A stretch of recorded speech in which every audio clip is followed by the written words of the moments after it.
1 Timóteo, capítulo de número 6, primeira carta de Paulo ao seu discípulo amado Timóteo, capítulo de número 6, verso de número 3 em diante.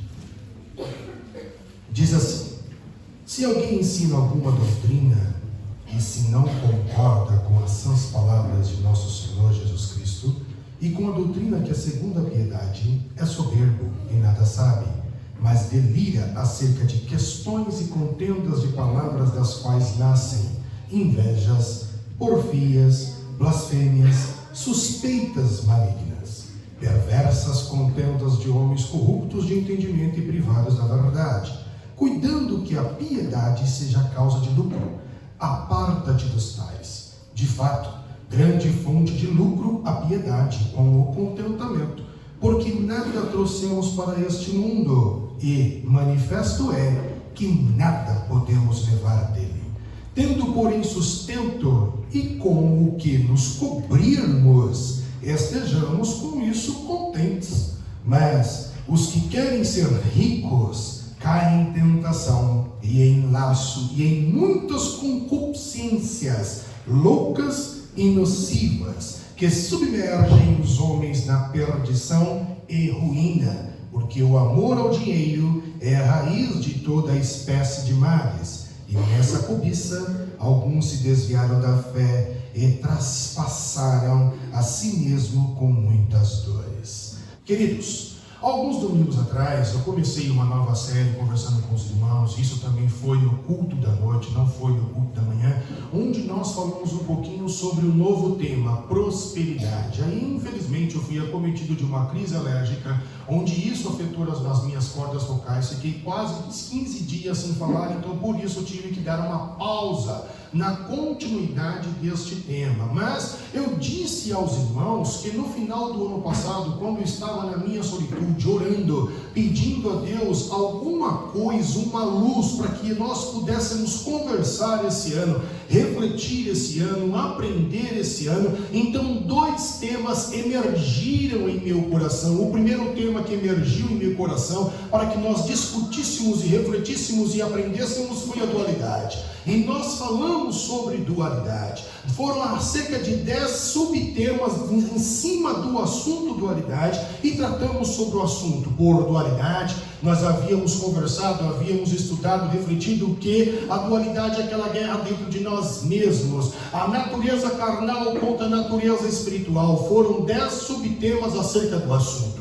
O outro tema que emergiu junto com a dualidade foi a prosperidade. Então terminamos a dualidade, aí entrou o mês de abril, que foi missões, depois mês de maio, que foi família. Então agora eu quero continuar falando sobre a prosperidade para os irmãos. E quando nós falamos sobre prosperidade, o significado do termo ele é muito simples, e diria que não só simples, mas também ele é simplório. O significado do termo prosperidade é fartura. O que significa prosperidade? Fartura. O que significa prosperidade? Significa abundância. O que significa prosperidade? Significa riqueza, acúmulo de bens. Tudo isso envolve os significados literais daquilo que você e eu conhecemos como prosperidade. Aí surge então a pergunta: quer dizer que só pelo fato de nós sermos cristãos, protestantes, evangélicos, crentes, significa que não podemos ter prosperidade? Não, irmão, isso é um pensamento errado. A Bíblia é a favor, sim, da prosperidade honesta. Aquilo que você granjeou com o seu recurso, com o seu trabalho honesto, isso é válido. A prosperidade que a Bíblia condena, a riqueza que a Bíblia condena, parte do pressuposto daquilo que não é honesto e do amor àquilo que foi conquistado. Isso aí sim, a Bíblia ela vai condenar. Porém, aquilo que você acumulou, aquilo que você granjeou, aquilo que você trabalhou, aquilo que você se esforçou e você conquistou, isso não é pecado. Tanto que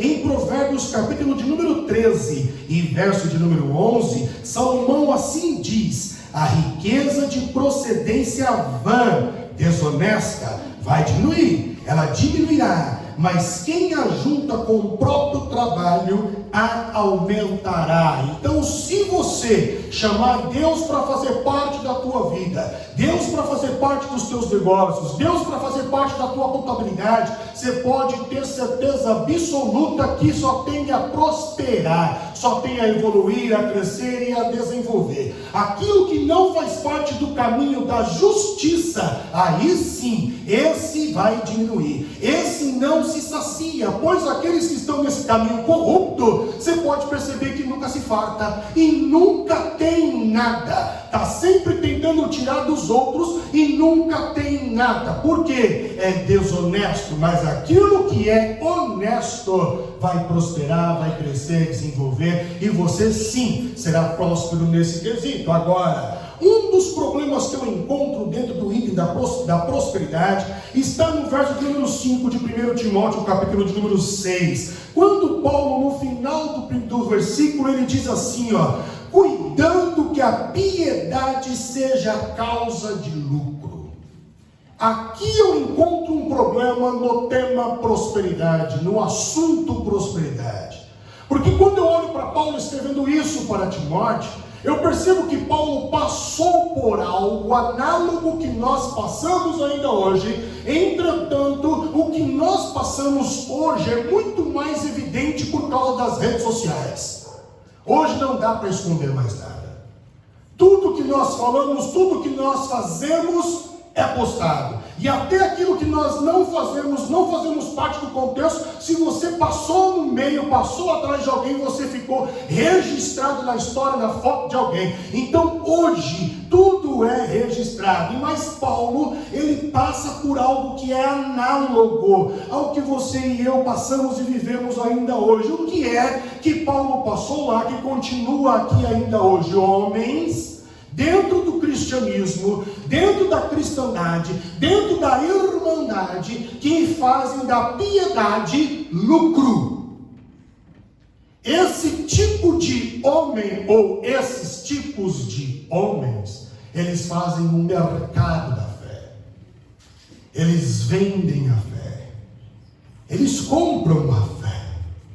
Os seus produtos, eu diria que chegam a ser até grosseiros, porque eles vendem, por exemplo, água e diz que é ungida, e ainda consagrada ao Senhor, fazendo com que você compre, porque ela foi consagrada ao Senhor, o que é muito contraditório. Eu já falei isso outras vezes aqui, pois a palavra ungir é umedecer, e como é que você vai umedecer a água?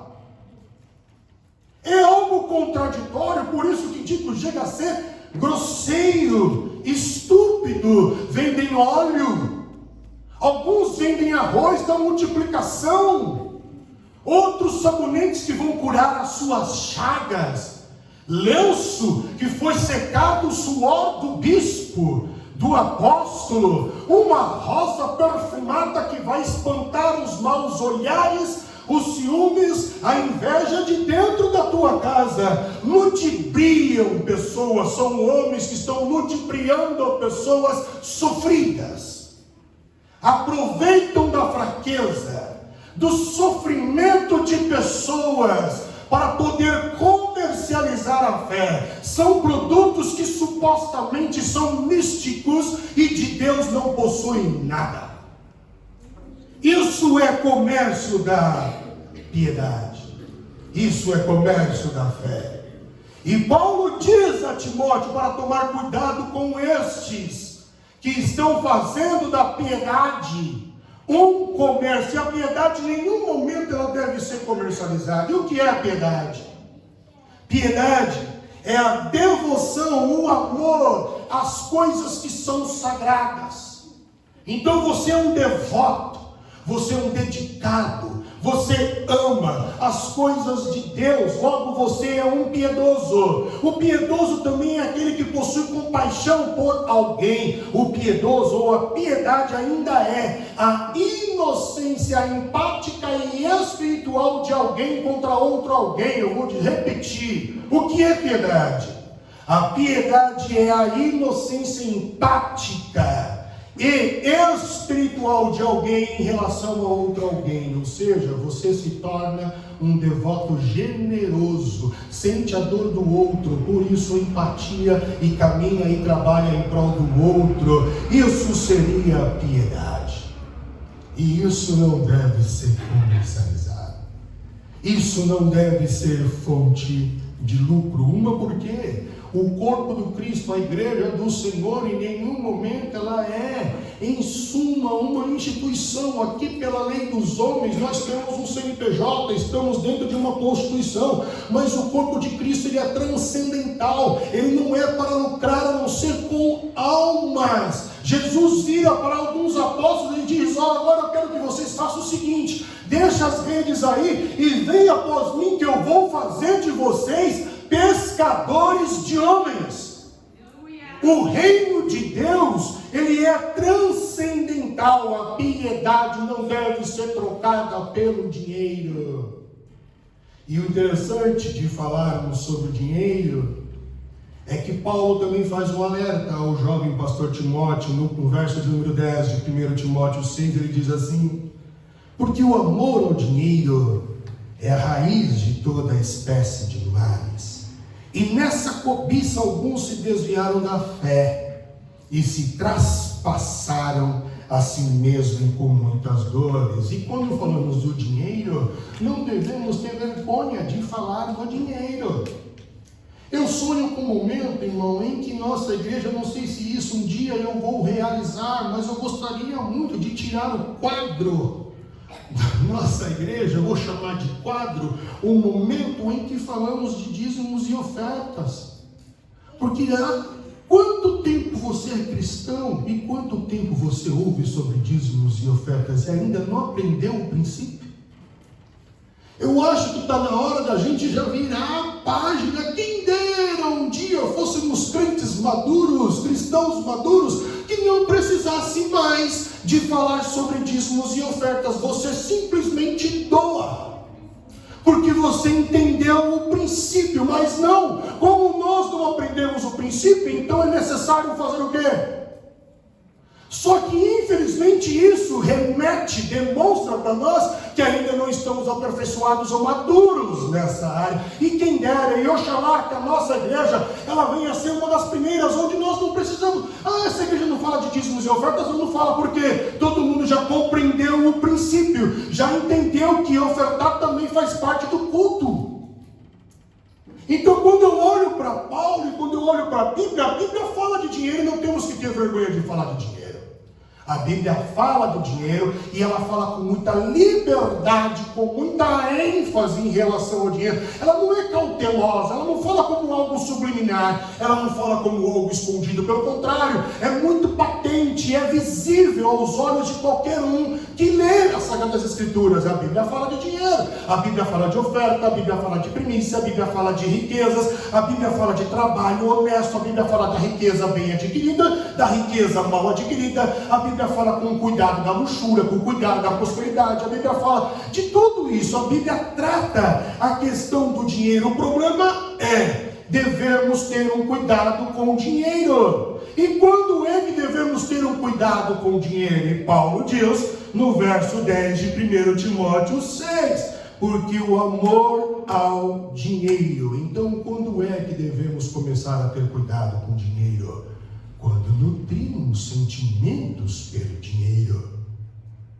Quando eu nutro um sentimento de amor pelo dinheiro, eu me torno um devoto do dinheiro. E quando eu falo de devoção, eu não estou falando da devoção no sentido de cuidado. Por exemplo, você pode olhar para alguém que você conhece dentro da tua família e falar: ali está um homem devoto à mulher dele, ali está um homem devoto aos filhos dele. Que devoção é essa? Não é uma devoção de homenagem, não é uma devoção de culto, não é uma devoção de louvor e de adoração, é uma devoção de cuidado, de zelo, de carinho, de proteção, de trazer para si a responsabilidade. Só que a devoção que eu quero dizer, quando nós nutrimos o amor pelo dinheiro, para o dinheiro, financeiro, é a devoção no sentido de culto, é a devoção no sentido de adoração, de louvor. É justamente esse tipo de perigo que nós corremos quando nós começamos a nutrir o dinheiro. Então a pergunta agora é: o que é o dinheiro para que eu tenha cuidado e não venha a amá-lo? Dinheiro nada mais é do que uma forma de pagamento.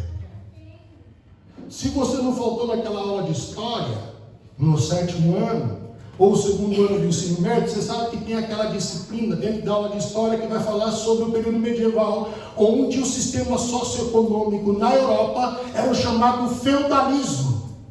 E o feudalismo era a troca de mercadorias. Então, se você tem vaca e eu tenho batata, você me dá uma vaca que eu te dou um tanto de batata. Era assim que funcionava a economia naquela época. Então, o que é o dinheiro? O dinheiro é uma forma de pagamento. Quando eles começaram com as cruzadas para defender Jerusalém dos muçulmanos, lá os europeus então brilharam os olhos, porque viram que os árabes, eles não levavam a batata e a vaca para fazer uma troca cambial. Eles viram que chegavam em determinadas feiras, então lá com uma pedrinha que eles tinham no bolso, uma pratinha que eles tinham no bolso, que era mais fácil de carregar, eles compravam o produto que eles queriam. O europeu viu isso lá na cruzada e trouxe isso para a Europa, ponto. Já não é mais feudalismo, agora é metalismo, e depois veio o mercantilismo, que depois veio o capitalismo. Então o que é o dinheiro? O dinheiro é apenas uma forma de pagamento. O que é o dinheiro? É uma moeda que o governo tenta controlar. Dinheiro, moeda que o governo tem controle ou tenta controlar. O que é o dinheiro? É uma maneira usada para se comprar, para se pagar, para se vender. O que é o dinheiro? O dinheiro ele é um sistema administrativo, social, financeiro. Como é que o Brasil ele se organiza financeiramente? Pelo dinheiro que tem o nome de real. Isso é dinheiro. Agora, quando nós nutrimos um sentimento, um amor, uma devoção, um culto, um louvor a esse sistema administrativo financeiro, a esta forma de pagamento, nós passamos a personificar o dinheiro. É isso que Jesus diz em Mateus capítulo de número 6 e verso de número 24. Jesus diz assim: ninguém pode servir a dois senhores, porque ou há de odiar um e amar o outro, ou se dedicará a um e desprezará o outro. Não podeis servir a Deus e a Mamon. Perceba, palavras de Jesus. Não se engane, querido. O dinheiro não é um elemento neutro, nós somos atraídos por ele.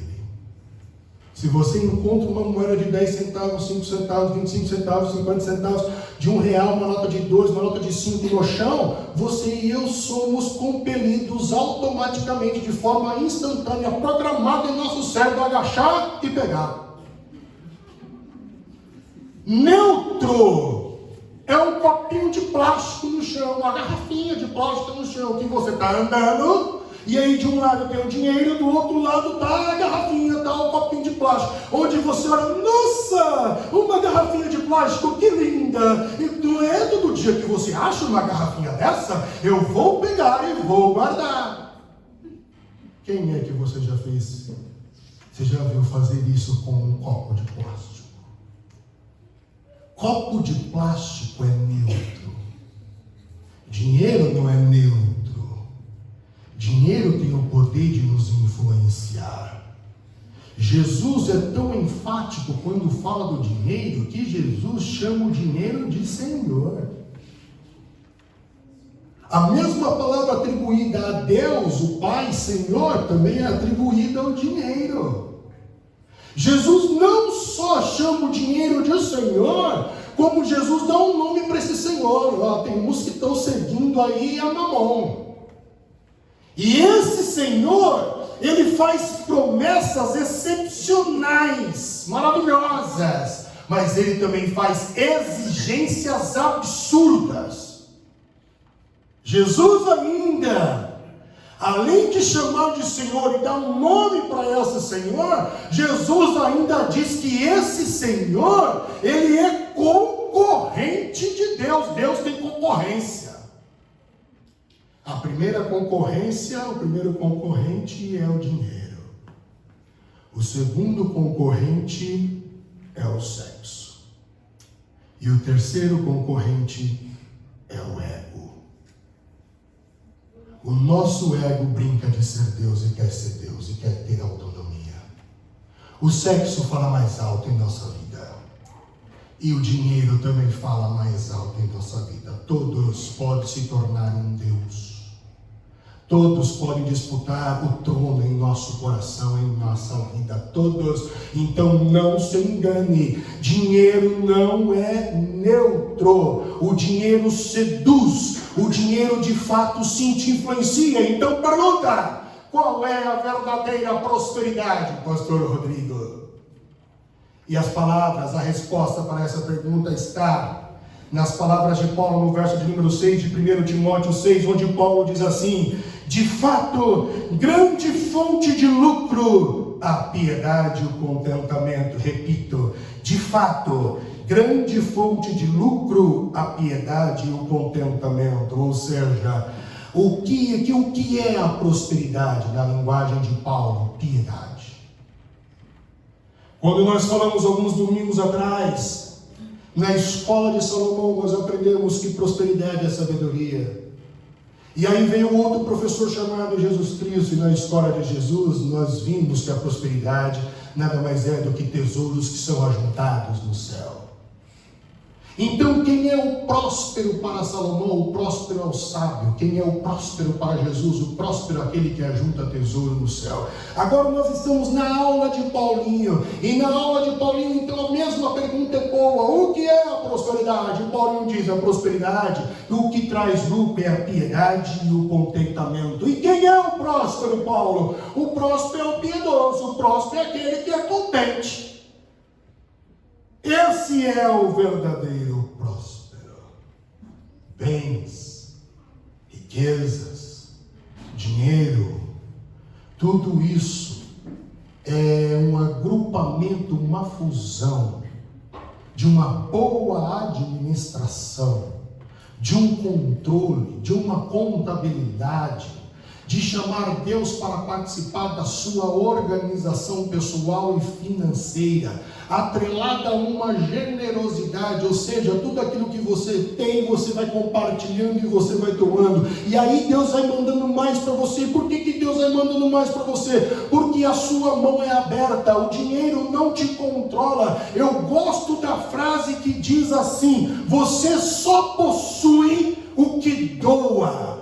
Porque aquilo que você não doa, possui você. Repito, você só possui o que doa. Pois aquilo que você não doa, possui você.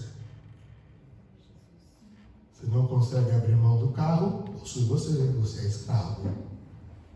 Você não consegue abrir mão da blusa, possui você. Você é escravo. Você só possui o que doa. Porque o que você não doa, escraviza você. Possui você. Isso me traz à memória João Wesley, o precursor da igreja wesleyana, pastor na Inglaterra.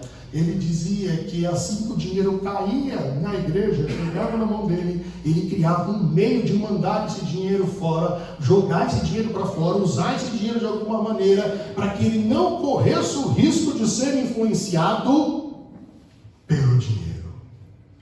Então, piedade a gente sabe o que é. A piedade nós vimos que é a dedicação às coisas sagradas. Já seria aquela inocência empática e espiritual de alguém com outro alguém. Isso é piedade. Mas o que é contentamento? Contentamento é satisfação. Contentamento é plenitude. Contentamento é completude. Você se sentir bem. Contentamento fala no ser e não no ter. contentamento não é algo passageiro, pois tendo ou não tendo, você é satisfeito com você e com Deus. Se você não tem, você está satisfeito, contente. Se você tem, você está satisfeito, contente. Se você passa por problemas, você está satisfeito, contente, porque não é uma questão de ter, é uma questão de quem você é. Aleluia. E quem nós somos? Nós somos o que a Bíblia diz que nós somos, e nós somos filho amado, e eu acho que isso deve bastar. Aleluia. A Bíblia diz que o Senhor é o nosso pastor. E na nossa versão em português está escrito: o Senhor é meu pastor e nada me faltará. Entretanto, no original, o mais correto é: o Senhor é o meu pastor e isso me basta. E eu prefiro a versão do original: o Senhor é o meu pastor e isso me basta. Não preciso de mais nada. Por isso que Paulinho diz para Timóteo: se você tem alguma coisa com que se cobrir e uma coisinha para comer, esteja satisfeito. Não murmure, não reclame, não venha praquejar, seja grato. Então, meu conselho é que você e eu possamos buscar a piedade. A minha oração é que possamos ter o contentamento, a satisfação nas promessas de Deus, na pessoa de Deus, para que possamos viver a verdadeira prosperidade. Porque mesmo tendo, ainda assim, podemos nos sentir vazios. Podemos estar rodeados de pessoas e ainda assim nos sentirmos só. E isso é solidão. A solidão é configurada quando você está rodeado de pessoas e se sente só. É diferente de solitude, onde você está só, mas você está pleno, você está completo. Então a minha oração é que você entenda quem você é neste mundo, irmão. E você é filho amado de Deus. Ele já te capacitou para que você possa administrar a tua vida de forma melhor. Chame Deus para participar dos teus problemas, sonhos, projetos, vontades e desejos. Alinhe o teu propósito com o propósito de Deus. Faça a tua contabilidade, veja para onde está saindo e começa a avançar, expandir, galgar os degraus da vida. Não fique estagnado agora. Busque a piedade e seja generoso. E eu tenho certeza que você vai ser o homem mais feliz desta terra. Que Deus abençoe.